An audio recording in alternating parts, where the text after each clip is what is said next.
এই হলো আমার লাগানো স্ট্রবেরি গাছ। এই গাছটা আমি তেমন একটা যত্ন করিনি, যত্ন ছাড়াই হয়েছে, শুধু পানি দিয়েছি। অনেকগুলো ফুল, এই অনেক।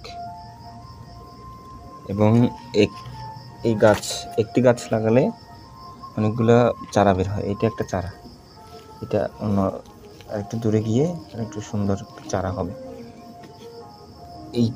এইটারই চারা হচ্ছে এটা, এবং এটারও আরেকটা চারা আমি অন্য জায়গায় লাগিয়েছি। তো আমার ইচ্ছা আছে আমি রাঙামাটিতে করব, দেখি কি হয়। ফলন ভালো, অনেকগুলো ফুল, দেখা যাক কি হয়। ধন্যবাদ।